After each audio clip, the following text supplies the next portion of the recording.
शिमला के रास्ते जब हम जाते हैं तो एक जगह आती है डगसई, तो वहाँ पे बहुत सुना जाता है कि कुछ वहाँ पे सरकटा एक बंदा है जो वहाँ पे घूमता है। बंदा नहीं है वो, अंग्रेज आर्मी ऑफिसर है। अच्छा। दक्षई वॉज आर्मी कंटोनमेंट, सो वो predominantly it was connected with अंग्रेज, विच मीन्स एक कब्रिस्तान। हम लोग तो क्रिमेशन करते हैं, मगर जो कैथोलिक्स, क्रिश्चियंस, प्रोटेस्टेंट्स जितने भी हैं वो दे बरी देयर डेड, राइट। अब हमारी सोच के हिसाब से उनकी सोल फ्री नहीं होती। हाँ, उस पर्टिकुलर ही वो सम मेजर और कर्नल और समथिंग ब्रिटिश आर्मी में, और वो वहाँ पोस्टेड था और उसका मर्डर हुआ था, उसकी गर्दन काट दी गई थी और उसकी गर्दन कभी लोकेट हुई नहीं दोबारा। एक शायद आपने इंटरनेट पे एक लड़की का केस पढ़ा होगा, I think it was twinkle Dwivedi और समथिंग, कानपुर की शायद लड़की थी वो। उसके लिए तो मेरे ख्याल में फॉरेन कंट्री से, यूएस, कनाडा, सब जगह से डॉक्टर्स भी आए थे जी। उस लड़की के फॉर नो रीज़न हाथों से, आँखों से, सर में से ब्लड निकलना शुरू हो जाता था। मतलब वो बैठी है, उसकी दोनों आंखें ऐसे चिपक जाएंगी और ऐसे खून बह रहा है। अब वो लड़की का कोई इलाज ही नहीं हो पा रहा था। वो मेरे पास किसी मीडिया हाउस के थ्रू वो मेरे पास आई। गुड मॉर्निंग, सत श्री अकाल, आदाब, और आप देख रहे हैं चैट एंड लोग। एक बार फिर से स्वागत है आपका एक नए टॉपिक के साथ। और दोस्तों, आज हमारे साथ हमारी फेवरेट रेनू मैम एक बार फिर से जुड़ी हैं। बड़े लंबे टाइम के इंतज़ार के बाद इन्होंने हमें समय दिया है और आज तो मैंने मैम को पकड़ लिया लिटरली कि मैम की आज आपको नहीं छोड़ेंगे, आज तो आपको आना ही पड़ेगा। मैम बहुत बहुत स्वागत है आपका शो पे। Thank you. वैसे तो आप हम सबकी फेवरेट है, मतलब मेरी टीम पर्सनली हमेशा पूछती रहती है कि रेनू मैम कब आएंगे, रेनू मैम कब आएंगे। इवन ऑडियंस भी काफ़ी सारे क्वेश्चन पूछते हैं, बिकॉज जो पिछले हमने एपिसोड किए थे बहुत लोगों ने लाइक किए हैं वो, क्योंकि वो टॉपिक ऐसे हैं जो कि कहीं ना कहीं लोगों को पता नहीं है, लोगों को आधी अधूरी जानकारी है और लोगों को कहीं ना कहीं इंटरेस्ट रहता है कि इसके पीछे सच्चाई क्या है। तो मैम एक ऐसे टॉपिक के साथ, जैसे मैंने आपसे रिक्वेस्ट किया था कि हम लोग बात करें ये जो दैविक शक्तियाँ होती हैं, ये जो सुपरनेचुरल पावर्स होती हैं, तो ये भी ना आधी अधूरी हमने बचपन में कहानियाँ सुनी हुई हैं या फिर आस पड़ोस के लोगों से सुनी है या सोसाइटी में कई लोगों से हम लोग सुनते हैं। बट ये जो दैविक शक्तियाँ वाली बात है, मतलब कि काफ़ी टाइम से हम लोग पुरानी फिल्में देखते आ रहे हैं, हम लोग पुराने ग्रंथ पढ़ते आ रहे हैं, सच्चाई किसी को कुछ नहीं पता। मतलब इतनी ज़्यादा कन्फ्यूजन है इस चीज़ को लेके कि फर्स्ट ऑफ ऑल तो ये दैविक शक्तियाँ होती भी हैं या फिर सिर्फ एक मिथ ही है, लोगों को सिर्फ बातों में ये चीज़ें हैं। ये देखो, आपने जो ये सब्जेक्ट शुरू किया है ये बहुत वास्ट और बहुत बड़ा सब्जेक्ट है, मगर जो आपने एक सवाल पूछा कि दैविक शक्तियाँ होती हैं कि नहीं, बिल्कुल एनर्जीज होती हैं, नेगेटिव भी पॉजिटिव भी, हर तरह की एनर्जीज होती हैं और इनकी मौजूदगी का पता लगाना भी बहुत आसान है, इतना भी मुश्किल नहीं है। लेकिन पुराने हमारे ग्रंथ ले लो, लोगों की बातें ले लो, या जो आप आजकल हम इंटरनेट से जो इन्फॉर्मेशन लेते हैं, आप ठीक बोल रहे हैं, वो बहुत आधी अधूरी होती है। और क्योंकि लोगों को उस चीज़ के बारे में नॉलेज नहीं होती तो वो फियर ऑफ द अननोन होता है। आपको जिस चीज़ के बारे में नहीं पता आप उससे डरोगे। प्रेजेंट इवन अब की सिचुएशन, जो युद्ध की सिचुएशन है, अगर हमें क्लैरिटी नहीं है तो हम डर रहे हैं। अगर हमारे पास क्लियर इन्फॉर्मेशन होगी तो हम रूटीन में चलेंगे। वही सच है देवी शक्तियों के बारे में। अगर आपको उनकी मौजूदगी का एहसास होता है मगर कारण नहीं पता तो आप डरोगे। मतलब चीजें वैसी हैं नहीं जैसी लगती हैं। सही कह रहे हैं आप। आपके सामने से अगर कोई मेल या फीमेल, कोई लड़का या लड़की आपके सामने से आ रहा है, आपको नहीं मालूम उसकी लाइफ, उसकी पास्ट, उसकी सच्चाई क्या है जी। और अगर वो ऐसे दायरे में से निकल के आए हैं या ऐसी जगह से आए हैं जहाँ इस तरह की कोई, आप चाहे उसको भूत चुड़ैल बोलो, चाहे आत्मा कह लो, हर एक के अपने अपने ट्रांसलेशंस हैं, और अगर ऐसी किसी एनर्जी ने उसको छू लिया है या उसके शरीर में प्रवेश कर गई है तो कहीं ना कहीं वो उसकी लाइफ को, उसकी मूवमेंट्स को, उसके बिहेवियर को, हर चीज़, उसकी पर्सनैलिटी को अफेक्ट करेगी वो एनर्जी। मतलब दैविक शक्तियाँ होती हैं। बिल्कुल। तो मैम जैसे ये शक्तियाँ होती हैं, इनका मतलब कि फर्स्ट ऑफ ऑल तो हम लोग सुनते हैं, ऐसे हमने कहीं, हम लोग अपने शहर में भी जाते हैं, कुछ एक ऐसी लोकेशंस हैं जहाँ पे लोग बताते हैं कि यहाँ पे नहीं जाना, या शुरू से हमारे पेरेंट्स हमें बताते आ रहे हैं कि वहाँ पे नहीं जाना, वहाँ पे कुछ सुपरनेचुरल पावर्स हैं या फिर कुछ वहाँ पे बुरी शक्तियाँ हैं। तो इन जो दैविक शक्तियों का एक कोई स्थान होता है जहाँ पे रहती हैं, या वे कहीं भी फ्रीली मूवमेंट कर सकती हैं? एक्चुअली देखा जाए तो स्थान इन अ वे होता है, क्योंकि देखो कहीं पे भी अगर जैसे किसी पूरी फैमिली ने सुसाइड किया है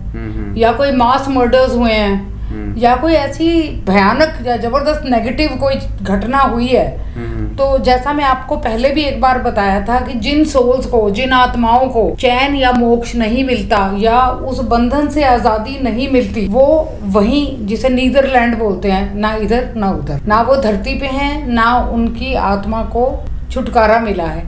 तो जब वो बीच में कहीं भटक रही हैं, तो द मिनट उनको एक ऐसा शरीर, एक ऐसा कोई भी इंडिविजुअल मिलता है जो मेंटली या फिजिकली कमज़ोर है, वो उसकी बॉडी में एंटर कर सकते हैं। तो मैम ये कहीं ना कहीं नुकसान भी पहुंचाती है लोगों को, दैविक शक्तियाँ? बहुत रेयर, लेकिन हाँ नुकसान पहुंचा सकती है। जैसे बता रहे हैं किसी के शरीर में प्रवेश कर जाती हैं या किसी ना किसी तरह मौजूदगी जताती हैं अपनी शक्तियाँ, तो ये नुकसान पहुंचा सकती हैं? नुकसान का मैं आपको एग्जैक्ट मीनिंग बताती हूँ कि जैसे मेरी एक सर्टन नेचर है, आप जानते हैं कि मैं फिजिकली, इमोशनली, सोशली, मेरी एक पर्सनैलिटी है, एक प्रोफाइल है। अगर इस तरह की कोई बिल्कुल ऑपोजिट नेचर की एनर्जी मेरे अंदर एंटर कर जाती है बाय चांस, तो उसकी जो पास्ट पर्सनैलिटी थी, अगर वो मेरे से डिफरेंट है, तो वो दोनों सोल्स का आपस में कन्फ्लिक्ट होगा, तो मेरा बिहेवियर चेंज होगा, मेरा सोशल प्रेजेंटेशन चेंज होगा, जिसको फिर लोग कहते हैं इसको कुछ हो गया है, ओपरी कसर हो गई है, ਇਹਦੇ अंदर कुछ है, जो कहते हैं ना पंजाबी में कि भी कुछ हो गया है, किसी ने दिखाओ, झाड़ा कराओ। वो फिर लोग उस डायरेक्शन में चले जाते हैं, क्योंकि जब किसी की जो नेचर है उससे वो 180 डिग्री डिफरेंट हो जाए एंड मेडिकली उसका कोई डायग्नोसिस और सोल्यूशन ना हो, तो फिर अल्टरनेटिव यही होता है कि there is something wrong at a soul level. जैसे मैम हम लोग सुनते भी हैं, जैसे आप बता रहे हो कि झाड़ फूंक की जाती है ना, और कई उपाय किए जाते हैं।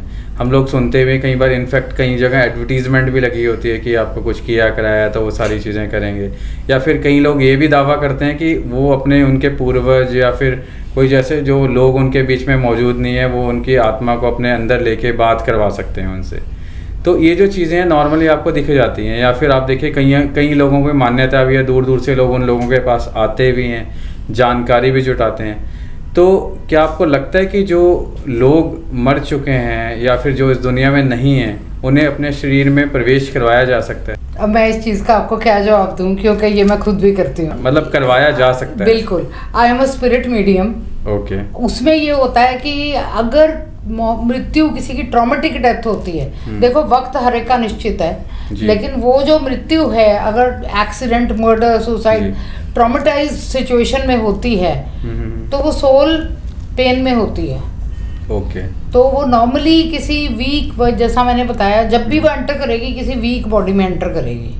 ओके। मगर हमारे जैसे जो लोग हैं, वो अपने आप को प्रोटेक्ट करके, अपने आप को उस दायरे से बचाते हुए, उस सोल को इन्वोक करके, अपने साथ कनेक्ट करके आपकी बात करवा सकते हैं। सिर्फ एक क्लॉज है कि उस सोल का रीबर्थ ना हुआ। कई बार डेथ के अगले दिन, 2 दिन बाद, 3 दिन बाद भी पुनर्जन्म हो जाता है किसी दूसरी जगह पे, दूसरे शहर में, दूसरी बॉडी में। अगर नहीं होता, और जैसा मैंने कहा, अगर वो आत्मा बीच के दायरे में, नीदर वर्ल्ड में भटक रही है, तो वो कोई बॉडी या कोई ऐसी एंटिटी चाहेगी जिसके साथ वो लैच ऑन कर सके, अपने आप को जोड़ सके और अपने संपूर्ण होने का एहसास उसको मिल सके।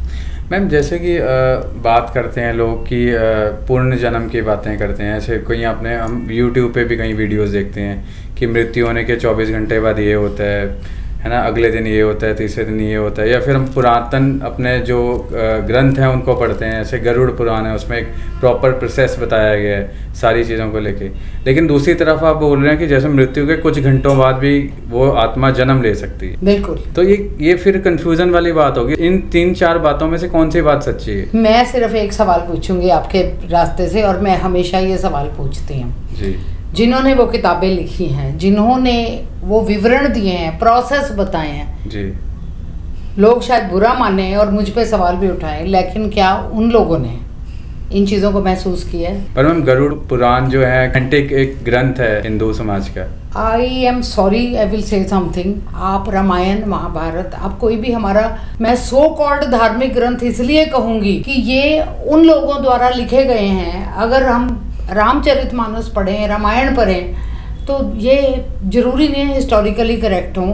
दे आर काइंड ऑफ बायोग्राफीज, जिनके बारे में या जिनके उस टाइम फ्रेम में ये लिखी गई हैं, उनकी कहीं ना कहीं तारीफ की गई है। बहुत सारी ये जो बुक्स हैं ये वन साइडेड है, एक हीरो एक विलन। दैविक शक्तियों की हम लोग जैसे बात करते हैं ना, दैविक शक्तियों की अभी भी मैं बहुत कंफ्यूज हूँ कि दैविक शक्तियाँ है क्या। मतलब ये कोई हम जादू टोना को दैविक शक्तियाँ बोल सकते हैं? नो। या फिर ये कुछ अलग तरह की कोई क्रिया है जिसको करके हम लोग अपनी इच्छाएं मनवा सकते हैं या कुछ ऐसा कर सकते हैं? दैवी शक्ति is a power.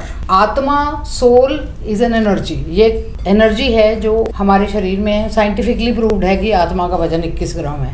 Okay, right. ये तो प्रॉपर साइंटिफिकली प्रूव्ड है और इंडिया से नहीं, बाहर की कंट्रीज में प्रूव्ड है। ओके। तो दूसरा जो जिसे आप जादू टोना बोलते हैं, जादू टोना बेसिकली एक वो शब्द बन गया है। White magic, black magic, energies, टोटके को ट्रांसलेट करें तो वो उपाय है, सोल्यूशन है। ये वो चीज़ें हैं जिनके माध्यम से हम उन नेगेटिव एनर्जीज को आइडेंटिफाई कर सकते हैं और उनको दूर करने की कोशिश कर सकते हैं। मगर जैसा बहुत पहले, आई थिंक 2008 में किसी ने मुझे पूछा था कि अगर आप वाइट मैजिक कर सकते हो तो आप ब्लैक मैजिक भी कर सकते हो। तो मैंने सिर्फ एक जवाब दिया था, एथिक्स। डॉक्टर इंजेक्शन लगा सकता है, वो पेंसिलिन का भी लगा सकता है, जहर का भी लगा सकता है। वो डॉक्टर के आदर्श हैं, वो उसकी सोच है, वो कौन सा रास्ता अपनाता है। और यही मेरा जवाब है। आपके पास अगर एक ताकत है, आपके पास एक गाड़ी है, तो आप किसी को कुचल के भी जा सकते हो और कुचल के पड़े हुए इंसान को उठा के हॉस्पिटल में ले जा सकते हो। वो आपकी चॉइस है। मैम जैसे कि अब वही हम दैविक शक्तियों की बात करते हैं, तो आप मतलब कह सकते हैं कि कोई ऐसी क्रिया है जिसको करके आप अच्छे या बुरे काम कर सकते हो? जहाँ तक मेरी नॉलेज है, यस। मैम एक चीज़ ना और हम लोग देखते हैं, जैसे ना हम लोग कहीं टीवी सीरियल्स भी देखते हैं आजकल, कई चैनल्स पे टीवी सीरियल भी आ रहे हैं, उसमें ऐसे दिखाया जाता है कि डायन है ना, या फिर कोई वेम्पायर है जिसके पास कोई बहुत ज़्यादा सुपरनेचुरल पावर्स हैं, और उसमें कई चीज़ें दिखाएंगे। मतलब मेरे को लगता है कि इन चीज़ों को टीवी पे भी बहुत खुल के प्रमोट किया जा रहा है और लोग इनको एंजॉय भी करते हैं और कहीं ना कहीं डरते भी हैं। मतलब एक अलग सा मज़ा होता है, इसमें डर भी है। हाँ, बातचीत के शुरू में मैंने बोला ना, फियर ऑफ द अननोन। जिस चीज़ के बारे में आपको नहीं पता, आप उससे डरोगे। आपने कभी इंजेक्शन नहीं लगवाया तो सुई देख के डरोगे। एक बार लग जाएगा, आपको लगेगा नो, ज़्यादा कोई बड़ी बात नहीं है। अब वेम्पायर और इन चीज़ों की अगर आप बात करें, मेरे हिसाब से वेम्पायर्स एग्जिस्ट नहीं करते। ओके, वेम्पायर नहीं होते। वेम्पायर बेसिकली एक जानवर है, शायद बैट, चमगादड़ जिसे आप बोलते हैं, हाँ। उसका मॉडिफाइड वर्जन है। और अगर उसके अंदर वो वेनम या वो जहर है और वो किसी इंसान को काट लेता है तो इंसान को दूसरे इंसान का खून, ताज़ा खून पीने की आदत पड़ जाती है। क्या कहीं पे आज तक किसी ने कोई वेम्पायर देखा है? क्या किसी ने आज तक किसी इंसान को इंसान का खून पीते देखा है? नो। तो आपकी वाली बात, टीवी और टीवी सीरियल्स और बहुत चीज़ें हैं जो कन्फ्यूजन को भी प्रमोट करते हैं। अब जैसे हम लोग बात करते हैं डायन की, डायन मतलब हम लोग अपने पुराने जो बुजुर्ग थे उनसे भी कहानियाँ सुनते आ रहे हैं कि ये लाइव लोग होते हैं जो कि खून पीते हैं। Actually no.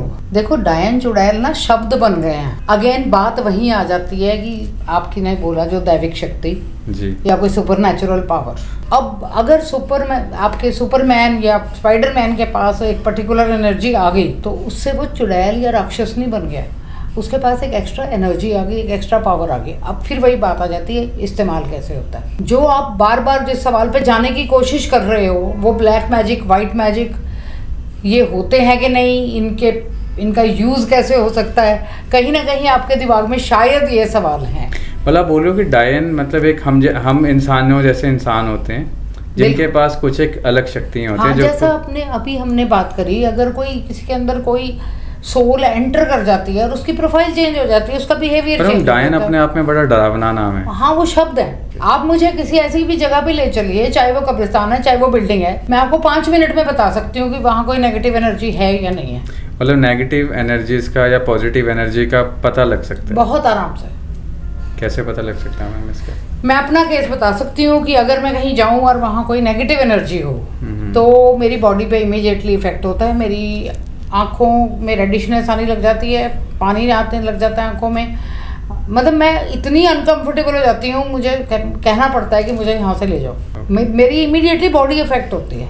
अगर कोई भी गलत कोई भी एनर्जी या शक्ति वहाँ पे मौजूद है। तो मैम जैसे आपका तो एक रेयर केस है, आप इन चीज़ों का पता लगा सकते हो। जो नॉर्मल लोग हैं तो नॉर्मल लोग भी इस चीज़ का आभास कर सकते हैं कि किस तरह से इन सुपरनेचुरल पावर का या अपने आसपास जो अलग शक्तियाँ उनका पता लग सके। मैं आपके सारे सेंटेंस में से एक वर्ड लूंगी, आभास।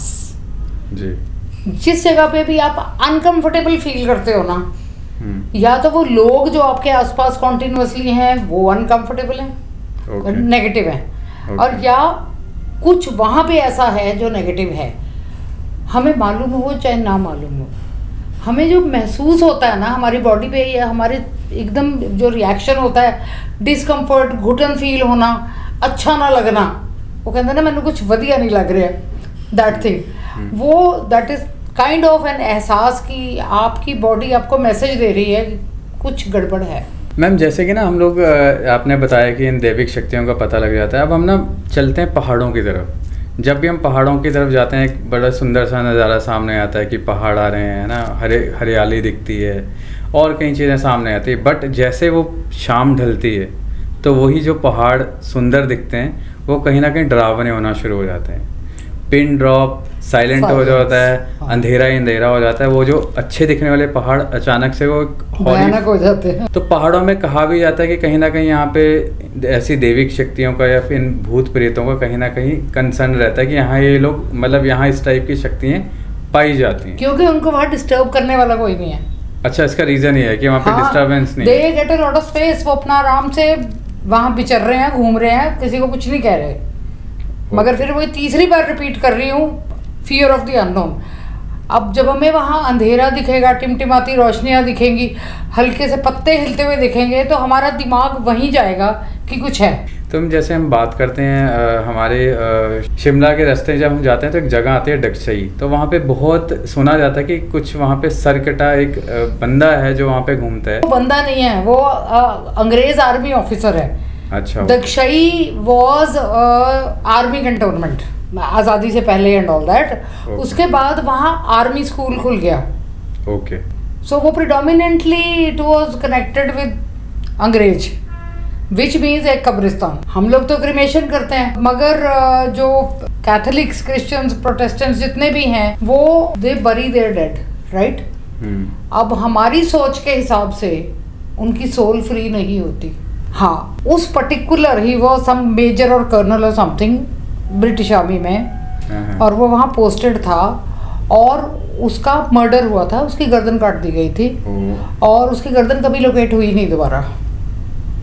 तो वो कहीं ना कहीं वो अनफिनिश्ड बिजनेस उसकी जो हो गई ना, तो वो मेरे ख्याल में 50-100 साल तो हो ही गए उसको वहाँ, उस सोल को वहाँ भटकते हुए। मैम कोई ऐसा किस्सा या कहानी जब आप कुछ गए हो, आपने पर्सनली एक्सपीरियंस किया हो, या आपने क्लियरली उस चीज़ों को देखा हो और उसको अज्यूम किया हो, उसको कंट्रोल किया हो कहीं ना कहीं? एक शायद आपने इंटरनेट पे एक लड़की का केस पढ़ा होगा, I think it was twinkle Dwivedi और समथिंग, कानपुर की शायद लड़की थी वो जी। उसके लिए तो मेरे ख्याल में फॉरेन कंट्री से, यूएस, कनाडा, सब जगह से डॉक्टर्स भी आए थे जी। उस लड़की के फॉर नो रीज़न हाथों से, आँखों से, सर में से ब्लड निकलना शुरू हो जाता था। मतलब वो बैठी है, उसकी दोनों आंखें ऐसे चिपक जाएंगी और ऐसे खून बह रहा है ऐसे। ये एक फैक्ट है, आप इसको गूगल कर सकते हैं। अब वो लड़की का कोई इलाज ही नहीं हो पा रहा था। वो मेरे पास किसी मीडिया हाउस के थ्रू वो मेरे पास आई। जब वो अंदर आई, मेरे पास बैठी, कहती मेरे 3 फ्रेंड्स हैं साथ में, मैं उनको अंदर बुला लूँ। मैंने सोचा, कई बार ये भी हमें लगता है कि हमें शायद अटेंशन सीकिंग हो रही है। जी। तो मैंने उस लड़की को बोला हाँ। ओके। उसने मेरे वर्क स्पेस का दरवाज़ा खोला, कहती अली असगर आलम अंदर आ जाओ। एंड बिलीव इट और नॉट, मैं उन तीनों को देख पाई। मतलब एक्चुअली 3 एनर्जीज थी उसके साथ। मतलब वो एक नॉर्मल इंसान नहीं थे ना, देवर सम प्रेजेंस, कुछ था।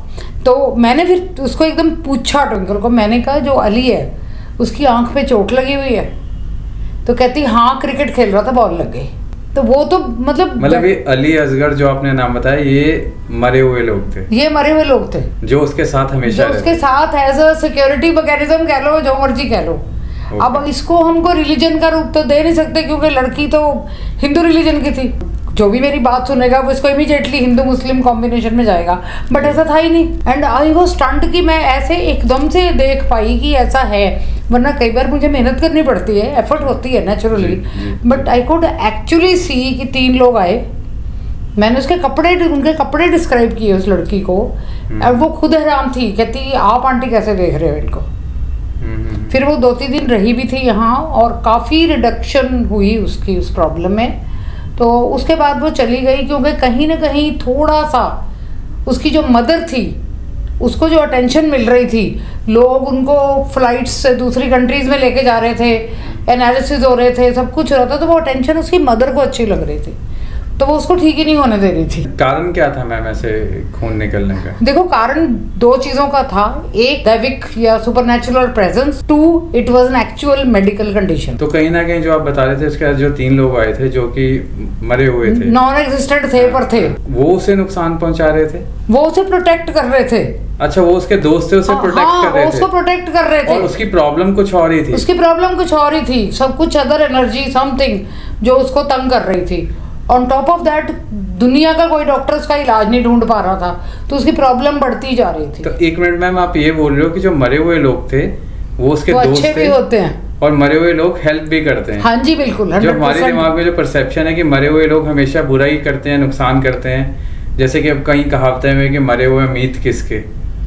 तो मेरे भाई एक बात बोलूं, आप जादू के शोज और ये सब देखने जाते हो ना, मैंने एक बार किसी ने मुझसे ये सवाल पूछा था कि are you a witch, WITCH। अब विच को हिंदी में ट्रांसलेट करो तो उसका मतलब होता है चुड़ैल जी, चुड़ैल, राइट। तो मैंने उसको एक ही जवाब दिया था कि आदमी करे तो विजर्ड जादूगर, औरत करे तो चुड़ैल। मैं कहा ये तो लैंग्वेज में ही जेंडर बायस है, एनर्जी तो एनर्जी है, चाहे उसको मेल कर रहा है चाहे फीमेल कर रहा है। तो आपने आंसर क्या दिया मैम उसका? यही दिया था मैंने अच्छा। कि औरत करे तो चुड़ैल, आदमी करे तो जादूगर, इन अ पॉजिटिव सेंस। मतलब हमारे समाज में, हमारे देश में भी आज तक औरतों को डाउनग्रेड करना, या जो ये थोड़े से बैकवर्ड एरियाज में गांव वगैरह हैं, सॉरी ये आपके क्वेश्चन से अनकनेक्टेड है, लेकिन जब जैसे औरतें उनके हस्बैंड फौज में चले जाते हैं या किसी की डेथ हो जाती है, तो जो गांव के लोग हैं वो किसी दिन कोई मरा हुआ बकरा या कुछ उसके घर के बाहर रख जाएंगे या कुछ भी ऐसा कर जाएंगे, अगले दिन कहेंगे ये चुड़ैल है, ये जानवरों का खून पीती है। फिर उसको पब्लिकली रेप करा जाता है, मारा पीटा जाता है, और उसकी प्रॉपर्टी और जमीन गांव के जो ठेकेदार टाइप्स होते हैं वो हड़प लेते हैं। तो इन चीजों का मिसयूज भी है, मतलब कहीं ना कहीं इस सारी कहानी को खराब किया गया। ठीक है मैम, जैसे आप बता रहे हो ये वाइट मैजिक, और आपने बताया मुझे कि दैविक शक्तियों के बारे में, है ना। तो मैम जैसे अब धीरे धीरे जैसे हम शक्ति हैं, तो जैसे आप तो उसको आइडेंटिफाई कर सकते हो, कोई नॉर्मल आदमी किसी एक सिचुएशन में फंस जाता है, तो क्या अपना बचाव कर सकता है अगर वो दैविक शक्तियाँ उसका बुरा करना चाहती हो? नो कोई इसका सोल्यूशन? आपको बुखार चढ़ता है, डॉक्टर के पास जाते हो ना जी, सेल्फ मेडिकेशन तो नहीं करते जी। नहीं, इंस्टेंटली मैं बोल रहा हूँ, मान लो कोई आदमी, तो आप भी पैरासीटामोल खा लोगे कि आप सड़क पे जा रहे हो, आपको कुछ ऐसी चीज दिखी, तो आपको उस सिचुएशन में क्या करना चाहिए? मतलब कैसे अब अपने आप को प्रोटेक्ट? देखो, अगर आपको लगता है अनकंफर्टेबल हो, if something is wrong, please contact somebody जिसको इसके बारे में तमीज से नॉलेज हो, आपको बेवकूफ बनाने वाली नहीं। मैम जैसे कि अब कई चीज़ें बताई जाती हैं कि जैसे आप घर से बाहर निकलते हो रात को, है ना, तो बताया जाता है कि आपको लहसुन लेके निकलना चाहिए, आपको चाकू अपने पास रखना चाहिए जेब में फॉर दी प्रोटेक्शन, या सोते हुए आपको ऐसे कुछ लोहे की चीज़ रखनी चाहिए। तो ये होती है इफेक्टफुल कहीं ना कहीं, मतलब उन बुरी चीज़ों से बचा जा सकता है, या फिर एक मिथ ही है? मिथ है, मिथ है। मतलब आप ऐसे नहीं बच सकते? मैं ऐसा कुछ नहीं है कि तकिए के नीचे चाकू रख के सो जाओ तो आपको सपने नहीं आएंगे। जैसे हनुमान चालीसा बताया जाता है कि देखो वो तो आपका माइंड डाइवर्ट हो जाएगा, अगर आप भगवान का नाम ले रहे हो तो you will feel protected, you will feel safe, और आप सो जाओगे, या अकेले भी बैठे हो तो आपका डर बंद हो जाएगा। बट मैं ये मानती हूँ कि भगवान आपके अंदर है। एक शब्द है गुरु जी, आपने जी बोला ना, जी, यू और यू, जो एनर्जी है, जो ताकत है वो आपके अंदर है। अगर आप अपने आप को कमज़ोर बनाओगे तो ये चीज़ें आपको पे हावी होंगी, आपको तंग करेंगी। और अगर आप अपने आप को मेंटली और इमोशनली स्ट्रांग बनाओगे तो आपके आसपास कोई भी सुपरनैचुरल नेगेटिव पॉजिटिव चीज़ें घूम रही हों वो आप पे इफेक्ट नहीं करेंगी, आपकी बॉडी के साथ ब्लेंड मतलब अगर हम अपने दिमाग को पॉजिटिवली कंट्रोल कर लें, यस, तो फिर ये ताकतें हमारा कुछ, ये ताकतें हमेशा थी, हैं और रहेंगी। मगर उसका बट आप पे हावी नहीं हो पाएगी अगर आप स्ट्रांग हो तो। ये हमेशा उस इंसान पे हावी होती हैं जो किसी ना किसी रूप में कमज़ोर होता है। मैंने शुरू में भी बोला, मेंटली, फिजिकली, इमोशनली, और कुछ केसेस में फाइनेंशियली होने के कारण भी आप मेंटली वीक हो जाते हो, राइट। तो अगर आप कहीं पे भी कमज़ोर हो तो वो छोटा सा दरवाज़ा खुल जाता है उस नेगेटिव एनर्जी के एंटर करने के लिए। फिर आप और नेगेटिव हो जाओगे, आपके अंदर सुसाइडल टेंडेंसीज आएंगी, आपके अंदर नेगेटिव थॉट्स आएंगी, आप लोगों का नुकसान करोगे, मर्डर्स करोगे, बहुत कुछ करोगे फिर आप, मगर उसका कारण कहीं और ही है। मैम एक ना मेरे दिमाग में चीज़ है जो मैं बड़े चीज़ें देख रहा हूँ, मतलब मेरे को बड़ा जानने की इच्छा हो रही है। कैंडल्स जली हुई हैं और आपने नाइफ रखा हुआ है, तो ये एक मेजरमेंट करने का तरीका है दैविक शक्तियों को। आप अभी भी अगर आपका कैमरा इस पे फोकस करे तो आप देखोगे कि कुछ फ्लेम्स स्टेशनरी हैं और कुछ राइट साइड की तरफ मूव कर रही हैं। जी, कुछ एक फ्लक्चुएट कर रही हैं। यस, और हवा बिल्कुल नहीं है। हवा बिल्कुल तो नहीं। ये मूवमेंट अपने आप हो रही है। दैट मीन्स चाहे आप पॉजिटिव एनर्जी कहिए, कोई तो एनर्जी प्रेजेंट है जो इन फ्लेम्स को डायरेक्ट कर रही है। तो जब मैं कोई भी, जिसे आप मैजिक स्पेल कहते हैं या कोई हीलिंग स्पेल कहते हैं, मेरा सबसे बड़ा जो ताकत है मेरी वो है फायर एलिमेंट, जिसे आप फायर, वाटर, एयर, अर्थ, सोल बोलते हैं। तो इससे मैम कैसे हम लोग रिकॉग्नाइज कैसे कर सकते हैं पावर्स को? आपके सामने है जी। हाँ, ये कैंडल 2-3 फ्लेम्स मूव नहीं कर रही, इन तीनों को देखिए आप। जी, राइट, एब्सोल्युटली। अब जब आप कोई भी मैजिक या एनर्जी वर्क करते हैं तो अगर आप किसी नेगेटिव चीज़ को रिमूव कर रहे हैं तो आप उस फ्लेम को 1 2 3 ऐसे कट करेंगे और उसके बाद उसको ऐसे बुझा देंगे। और अगर आप किसी पॉजिटिव एनर्जी को यूज़ करके पॉजिटिव काम कर रहे हैं तो then you go 1 2 3 and snuff it out. समझिए? So this is how it works. ये जो टूल है, इसको देखने में ये चाकू है, आपने वर्ड बोला, इसको एथेम बोलते हैं, ATHAME। ये मैजिक वर्क का सबसे स्ट्रॉन्ग टूल है। इससे आप चैंट करके या एनर्जी वर्ड्स बोल के जो पर्सन आपके पास आया है उसको पहले आप सेफ्टी मैकेनिज्म के अंदर लॉक करोगे, फिर ये सारा प्रोसेस आप करोगे। इसके अलावा और जड़ी बूटियाँ भी जंगल में हासिल कुछ चीज़ें हैं, कुछ एनर्जीज़ हैं, उन चीज़ों को यूज़ किया जाता है। और ये कम से कम 2 से 3 दिन का प्रोसेस है।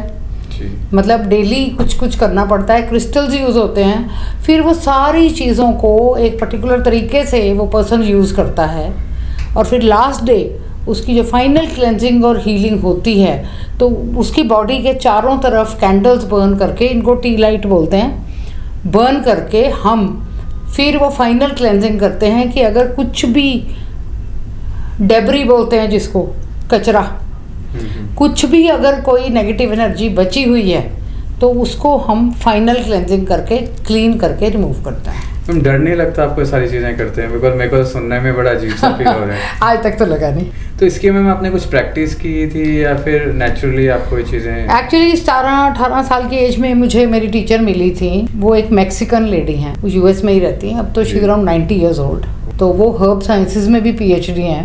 17 years की एज में मेरा पहला सेट ऑफ टैरो कार्ड्स उन्होंने गिफ्ट किया था मुझे, और ये सारा कुछ उन्होंने मुझे सिखाया है। कम से कम 18-19 साल तो मैंने सिर्फ प्रैक्टिस की है। और उन्होंने मुझे सिर्फ एक बात कही थी कि इसका इस्तेमाल पैसा कमाने के लिए या लोगों को बुद्धू बनाने के लिए कभी मत करना, अदरवाइज तेरी सारी एनर्जीज चली जाएंगी। तो आपको एनर्जीज आपकी गुरु से मिली है, डायरेक्शन भी उनसे मिली है कि काम कैसे करना है, किसी की मदद कैसे करनी है। मैंने आज तक किसी भी लालच में कोई ऐसा कदम नहीं उठाया कि जिससे किसी का नुकसान होता हो। बहुत लोग आते हैं, इलेक्शंस होते हैं, कॉम्पिटिटिव एग्जाम्स होते हैं, बड़ा कुछ होता है।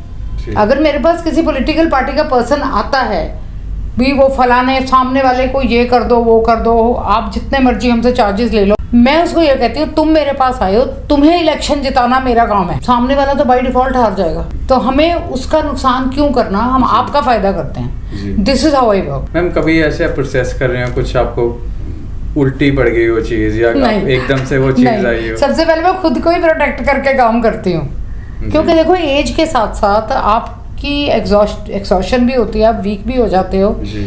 और बहुत सारी चीज़ें हैं, पैरामीटर आ जाते हैं। तो सबसे पहले तो कहते हैं ना कि अपने आप को सुरक्षा कवच में डालो, जी। फिर आप किसी और का कुछ कर सकते हो। तो that is how I work. पहले खुद को प्रोटेक्ट करो, फिर सामने वाले का सोल्यूशन करो। और मेरी सबसे जो प्यारी और फेवरेट एनर्जी है दैट इज़ फायर। फायर आप बोल रहे हो कि फायर से बड़ी बड़ी चीज़ें की फायर से बहुत कुछ चीज़ें हो जाती हैं। और हिंदू धर्म में तो सबसे बड़ी बात यह है कि हम तो इंसान के मृत शरीर को भी मोक्ष देने के लिए या फ्री करने के लिए क्रीमेट करते हैं, चाहे वो इलेक्ट्रिक क्रीमेटोरियम हो या रेगुलर। बट हम अपनी बॉडीज़ को बर्न इसलिए करते हैं कि जो भी नेगेटिविटी है, जो भी बुरे हालात हैं, वो साथ के साथ उसी टाइम ख़त्म हो जाए। हम जल प्रवाह भी इसीलिए करते हैं कि वो सारा चीज़ डिस्पर्स होके अस्थियां हमारी बिखर जाएं, वो कोई भी एनर्जी सब चीज़ों को इकट्ठा करके दोबारा गलत तरीके से यूज़ ना कर सके। हर चीज़ के पीछे रिलीजियस के साथ साथ ये वाली सिग्निफिकेंस भी है। मैम, मरे हुए लोग ज़्यादा खतरनाक हैं या जिंदा लोग ज़्यादा खतरनाक? मेरे हिसाब से तो जिंदा लोग ज़्यादा खतरनाक है। मतलब ऑनेस्टली मरा हुआ इंसान तो अपनी वसीयत के गलत खतरनाक लिख के आपका नुकसान कर सकता है या आपकी लड़ाई करा सकता है, और या उसकी अगर आत्मा फ्री नहीं है तो वो इस तरह भटक सकता है। जिंदा लोग तो प्लान करके आपका नुकसान करेंगे। तो मतलब वैसे आपने बड़ा घुमा के क्वेश्चन पूछा है, but it was a good question. Ma'am, जाते जाते अब आपका ज़्यादा समय नहीं लूँगा, मुझे पता है आपके फेस पढ़ के मुझे समझ आ गया कि आप लेट हो रहे हो। तो मैम बस एक क्वेश्चन जाते जाते लास्ट में, हमारे ऑडियंस को या फिर कोई ऐसे लोग जो आपको कहीं मतलब कि इमरजेंसी में कहीं फंस गए हों, किसी सुपरनेचुरल पावर को फील कर रहे हो, तो उनको क्या आप एडवाइस करना चाहेंगे किस तरह से सेफली वहाँ से बाहर आके?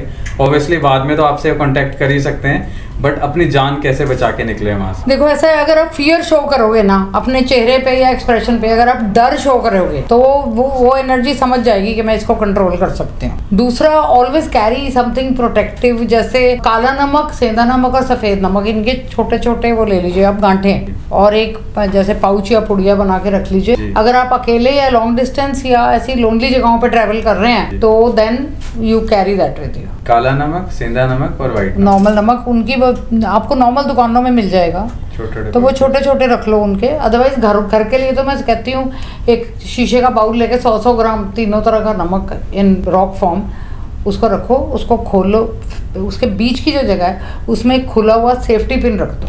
ये एक बड़ा बहुत ही सिंपल और बहुत ही प्रोटेक्शन वाला उपाय है, मगर ये लेके आप चल नहीं सकते, तो इसलिए छोटा छोटा अमाउंट 20-30 ग्राम 50 ग्राम्स उन सबका आप अपने साथ कैरी करो। तो ऑडियंस, जाते जाते मैम ने बड़ा इंपॉर्टेंट टिप्स हमें दे दिया, हालांकि मैम बता नहीं रहे थे। मैं बार बार इस क्वेश्चन पे 4-5 बार पुश कर रहा था कि मैम कुछ ऐसी रेमेडी बताओ जिससे हम सेफली घर जा सकते हैं अगर किसी इमरजेंसी सिचुएशन में फंसे हों। मतलब ऑब्वियसली दैविक शक्तियों का प्रभाव हमें लग रहा हो या फिर कुछ वैसे नेगेटिव एनर्जीज फील हो रही हो।